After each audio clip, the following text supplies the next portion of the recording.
As crianças já vão descer, né, para se apresentar. Mas antes disso, o pastor Leandro já abriu aqui essa nossa reunião, essa nossa celebração, essa nossa festa da Páscoa, lendo a primeira carta de João, né, aquele trechinho, quando João, o apóstolo, né, muito emocionado, ele fala do que foi essa experiência de estar com o Rei. Obrigado, Fábio. Pedi para a Sil me avisar quando der 10 minutos ali, Sil, você fala. Eles estavam ali com o Rei. E ele conta isso em algumas linhas ali no capítulo 1 da primeira carta de João. Mas, irmãos, esse final de semana para nós, para os cristãos, no mundo todo, é uma ocasião muito especial mesmo.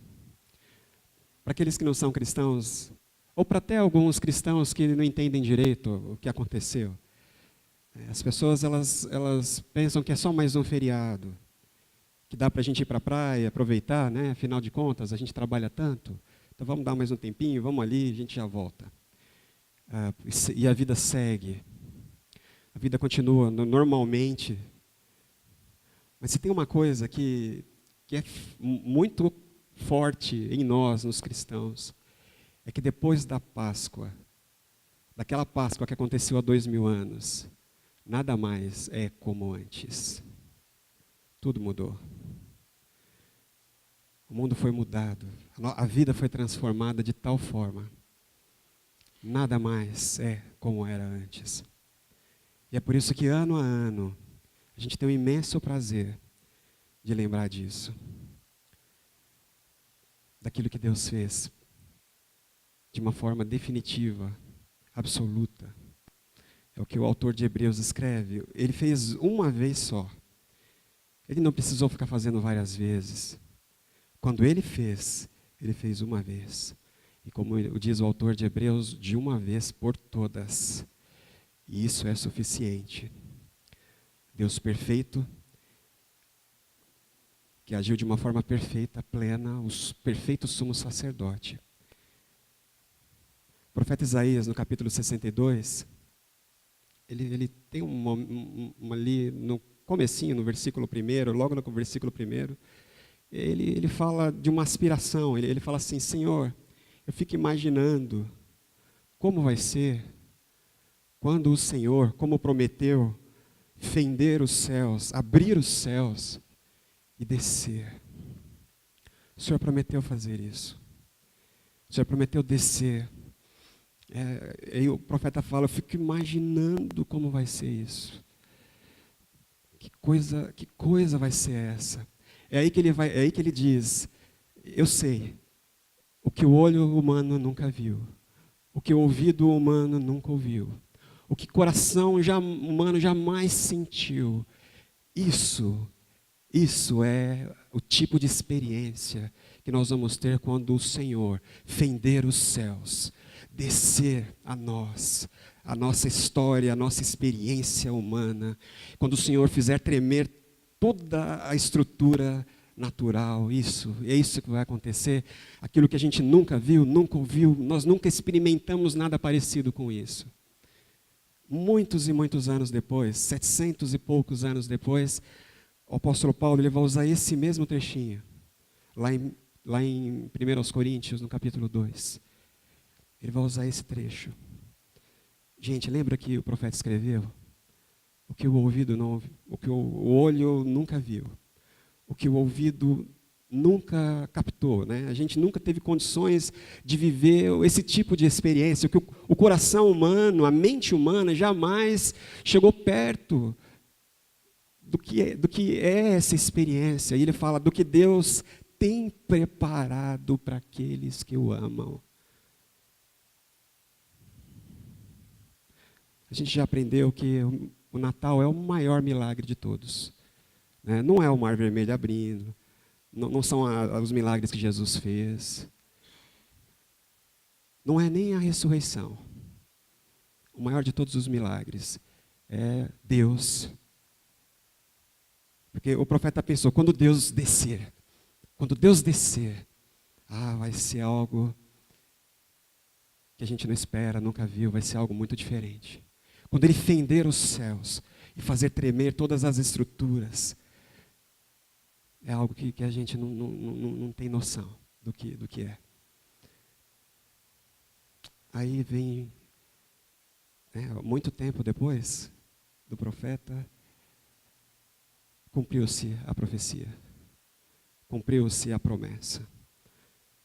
A luz raiou na escuridão. O maior milagre de todos os tempos se deu de forma silenciosa, discreta.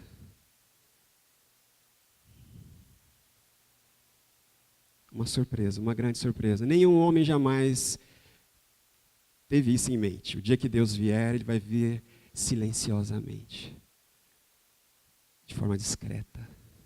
Alguns pastores, alguns magos que vieram do Oriente, que estavam observando as estrelas, perceberam um casal, uma jovenzinha judia, Maria, tinha sido desposada pelo José, mas algumas outras pessoas presenciaram o maior de todos os milagres.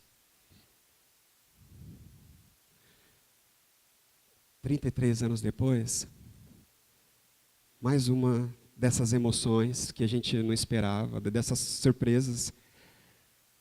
O que Paulo escreve lá em Coríntios, né? Lá no capítulo 2 ainda, ele fala, poxa, alguém jamais conseguiu entender a mente de Deus? Como entender? O apóstolo pensando nisso, porque se o Natal é o maior milagre de todos os tempos, o maior milagre da história, a morte de Jesus é a maior decepção. Para os judeus, o maior escândalo. Para as pessoas inteligentes, a maior loucura.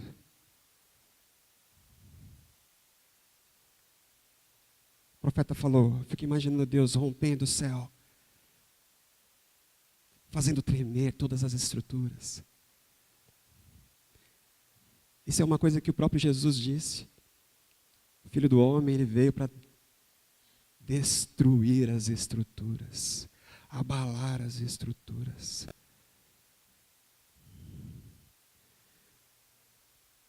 Mas, para surpresa de todos, ninguém escapou desse sentimento de frustração. Depois da sexta-feira da paixão, o sábado que é o dia do descanso, o dia que nós vivemos diante de Deus e celebramos, aquele sábado terrível, a maior decepção de todos os tempos. Não sei se você já confiou em alguém ou em algo, e você coloca ali postou no sentido, não de colocar dinheiro, mas você colocou nisso tudo, e fala, olha, sabe o time, eu sei que é uma comparação muito, muito pequena, ridícula até. Mas sabe quando você confia naquele time, e você vai com o time, e o time está lá, e de repente ele frustra todas as nossas expectativas, É um vexame, Não vou falar do 7-1, porque nem todo mundo esperava grande coisa, A maioria das pessoas não estava muito confiante. Mas sei lá, aquilo que aconteceu em 1950, ou na Copa de 82. Eu era pequenininho, mas eu lembro o sentimento de tristeza que pairava na rua, na escola. Depois do jogo no domingo, eu lembro de ter ido para a igreja à noite, e como foi triste aquela tarde, aquele dia. A gente se decepcionou, porque aquele time era um time perfeito, eles eram os nossos heróis, e a gente apostou tudo neles, e eles eram muito bons. Ninguém podia derrubar aquele time, eles eram imbatíveis, Sócrates, Bom, eu não vou lembrar de todos aqui não, mas era um timão Zico e todo mundo lá, turma toda. Mas eu lembro, irmãos, como foi triste aquele domingo, aquela tarde de domingo. Como foi decepcionante, como foi frustrante.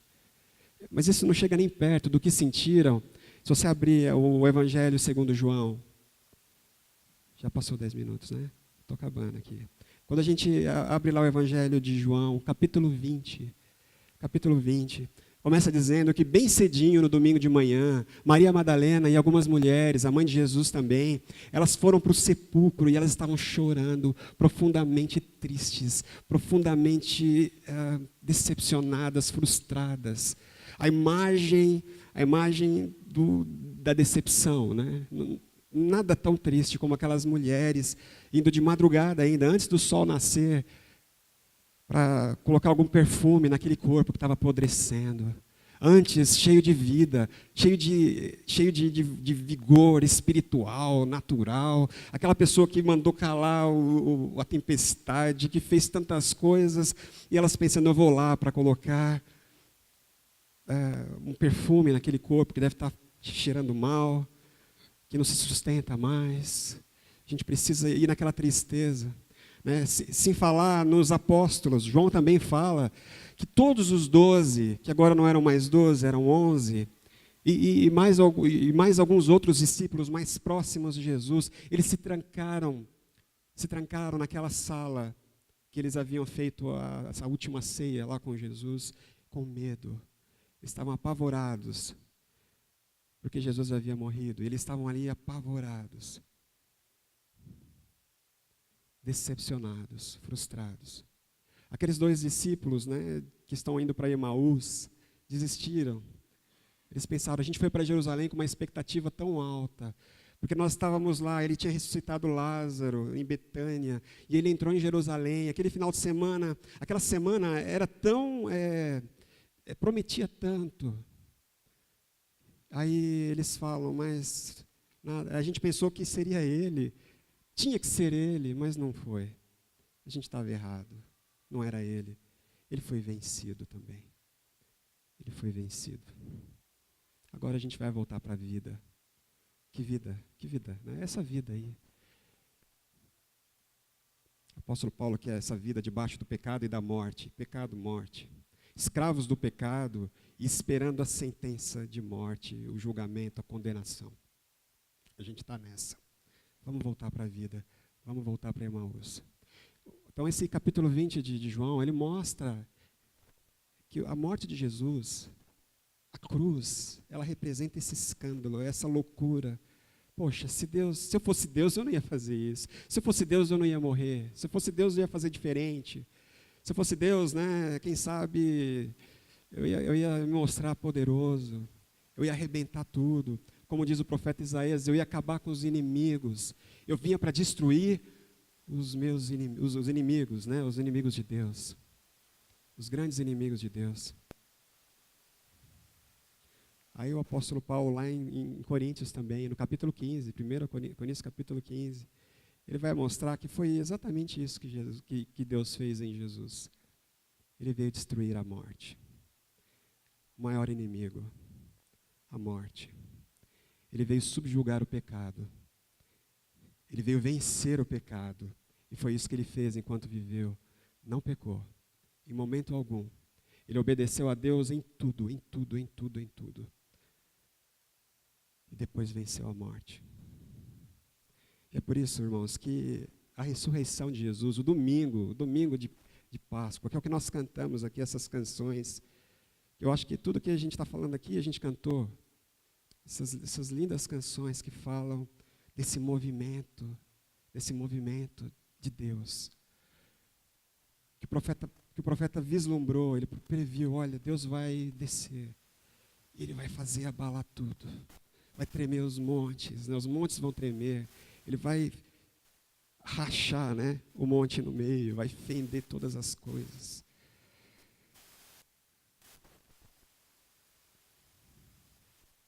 Mas nós não entendemos. A sexta-feira da paixão foi uma sexta-feira frustrante. Mas o que aconteceu no domingo de manhã, e é isso que eu queria chamar a atenção de vocês. Aquelas mulheres que vão tristes, Maria Madalena, tão frustrada, ela tem uma surpresa. Ela é surpreendida. O que o olho nunca viu, o que o ouvido jamais havia captado. Ninguém esperava, muito inesperado. Nem a mãe de Jesus esperava, foi uma grande surpresa. Foi a maior de todas as surpresas. Jesus então aparece para Maria Madalena. No começo ela estranha, quem é essa pessoa? É igual, mas parece que está diferente, mas parece que está igual. E ela começa a conversar e ele chama Maria. Quando ele a chama pelo nome, ela o adora, ela o adora, ela o adora, ela cai em adoração. Os 12 discípulos trancados dentro daquela sala, morrendo de medo dos judeus e dos romanos. Eles ouviam os romanos, né, os centuriões passando, eles ficavam com medo. Eles vão vir nos pegar. Eles venceram Jesus e a gente, quem somos nós agora? Quem somos nós? De repente, eles com medo, frustrados, com a porta fechada, diz o Evangelho de João, que Jesus atravessou a porta. Como a gente não sabe? A porta estava trancada e ele simplesmente apareceu do lado de dentro da casa. Não era um fantasma, não era um espírito, não era uma fumaça, não era um ectoplasma, sei lá, não era nada disso. Era gente, era carne, era sangue, era a pessoa Jesus, o Filho do Homem, Jesus. E ele falou, paz seja com vocês. Aqueles homens foram mudados por essa surpresa, essa nova surpresa, essa coisa surpreendente que Deus fez. Aqueles discípulos que vão para Emaús, mesma coisa, no meio do caminho, eles chorando, e Jesus, poxa, por que vocês estão tão tristes? E eles foram contar, a gente pensou que era Jesus e não é, a gente estava errado. Aí Jesus então abriu as Escrituras e começou a falar, não, mas é porque vocês ainda não entenderam o que Deus veio fazer. Vocês não entenderam. Vocês estão olhando daqui de baixo, mas ergue um pouquinho os olhos, ergam os olhos, olha aqui o que as Escrituras prometeram, olha aqui o que elas prometeram, olha aqui, Jesus nasceu e morreu segundo as Escrituras, Jesus morreu segundo as Escrituras, mas agora o túmulo está vazio, ele não está morto. Se eu fosse vocês, eu voltava para Jerusalém. Isso no meio de uma conversa, de repente já era uma mesa, né? Eles pararam em casa para ceiar. E quando Jesus partiu o pão, eles se tocaram. E de repente Jesus ali comendo com eles, Jesus não estava mais ali. E eles correram de volta para Jerusalém.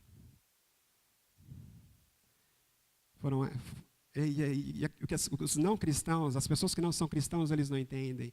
Eles pensam que Jesus veio fundar uma religião nova, uma instituição. Ele veio fundar uma igreja, que é uma instituição humana. Ele veio ensinar as pessoas como elas devem viver. Não tem nada disso, irmãos. Jesus veio para derrotar o grande inimigo de Deus. O grande inimigo da imagem que Deus colocou no homem, que é a morte. É isso que Paulo fala lá em 1 Coríntios, no capítulo 15.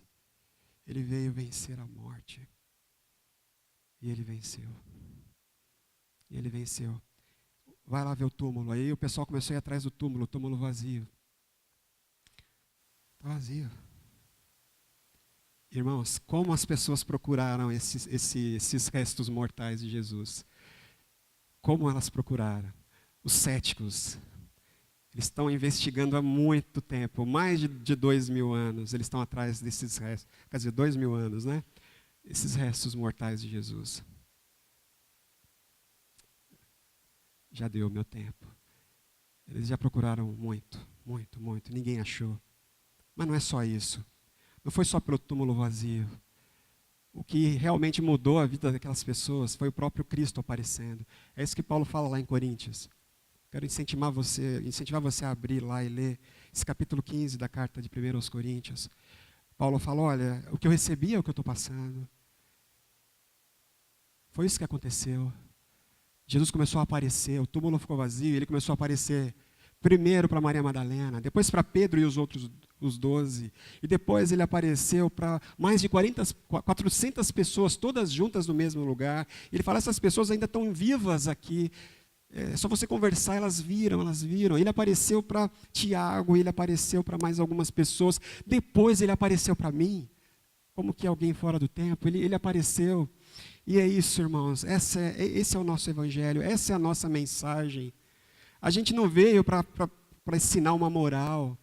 A gente não está aí para apontar o dedo no nariz das pessoas e dizer o que elas devem ou não fazer, se elas devem usar algum tipo de roupa ou não, ouvir um tipo de música ou não, se elas devem fazer isso ou aquilo, se elas devem falar daquele jeito ou de outro. A gente está aqui para dizer que Jesus venceu a morte. Ele venceu a morte, é isso que ele veio fazer, e foi isso que aqueles discípulos pregavam, e é isso que Paulo fala. Eu estou falando que ele nasceu, ele viveu, mas ele morreu e depois ressuscitou, ele ressuscitou. E é isso que mudou tudo. É isso que mudou tudo. Eu queria chamar vocês, eu quero encerrar lendo esse trechinho da carta que Paulo escreveu para os Filipenses, que é uma canção. A gente falou que nós cantamos aqui algumas músicas, mas Filipenses, o capítulo 2, é um hino que a igreja lá atrás já cantava. Era um hino tão bonito, tão impressionante, que o apóstolo colocou aqui na Escritura, quando ele escreveu a carta para os Filipenses. Filipenses capítulo 2.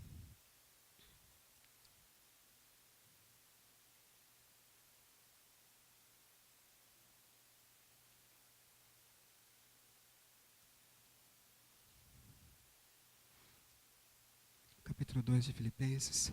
Ele fala assim, olha, a vida de vocês, a atitude de vocês, precisa estar agora, precisa ser diferente, é tudo diferente. Como ele disse lá em 2 Coríntios, tudo se fez novo. Em Cristo tudo se fez novo. As coisas velhas passaram. Somos criação nova, criação nova. Tudo é novo porque Jesus venceu a morte e ressuscitou.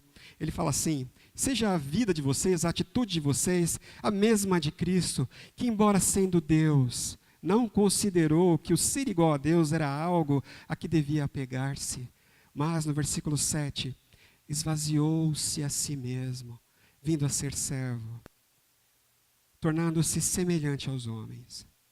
E sendo encontrado em forma humana, era forma divina, agora, sendo encontrado em forma humana, sujeito à forma e às restrições humanas, humilhou-se a si mesmo e foi obediente, a ponto de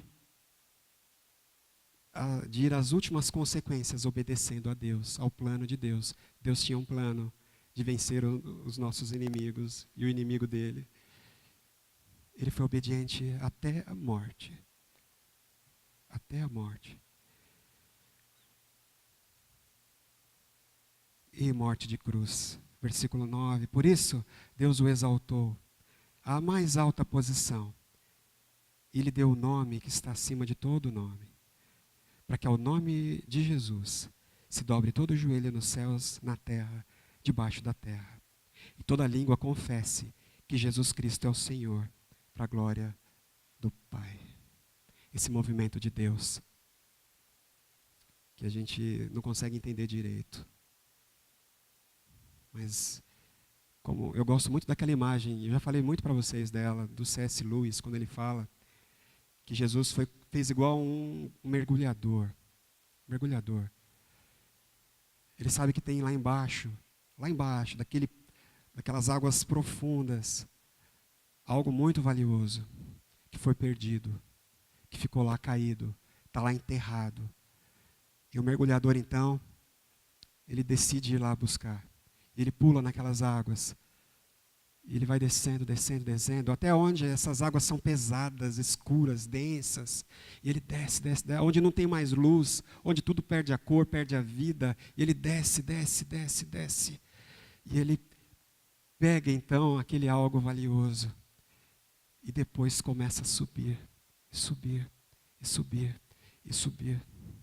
Trazendo consigo o que Paulo fala lá em Romanos, no capítulo 8, toda a criação, e ele trazendo junto, e na medida em que ele sobe de novo, aquilo que estava sem cor lá embaixo, começa a aparecer lindo, vivo, vai adquirindo outros tons e vai ficando bonito de novo.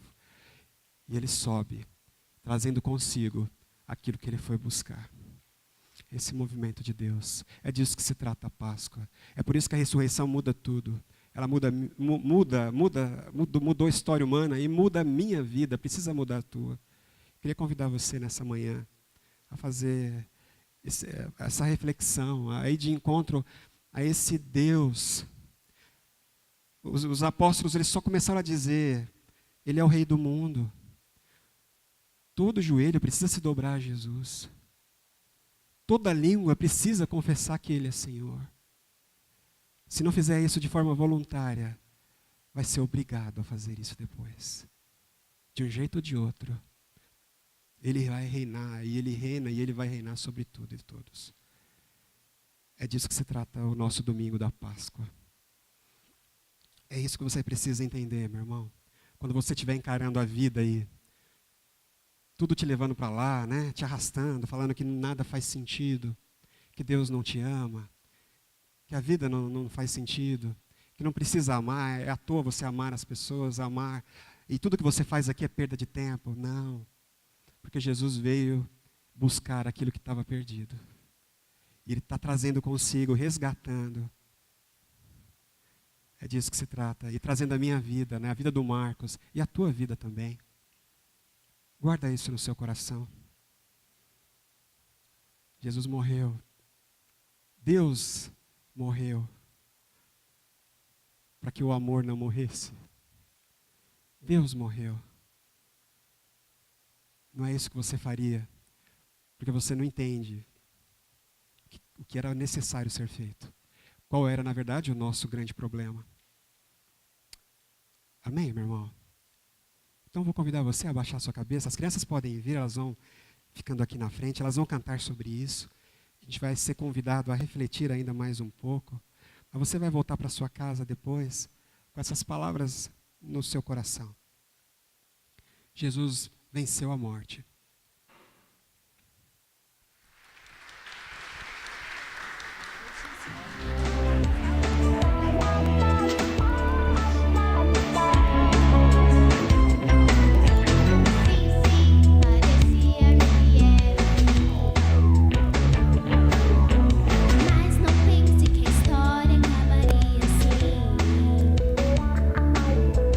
Não, não, a morte não segurou.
agradecer, né? As crianças estiveram ensaiando esse tempo todo, a Romy, né? Romy, agradecer a Deus pela vida da sua vida, pela disponibilidade. E obrigado, viu, crianças? Aqui, Sofia, obrigado, hein? Tudo bem que você ficou virada para lá, mas valeu. Agradecer a Deus pela vida delas e que, na medida que o tempo vai passando, né, elas entendam mais e mais que Jesus venceu mesmo. Isso mudou tudo e mudou a vida delas também. E mudou a nossa para sempre. Amém, gente?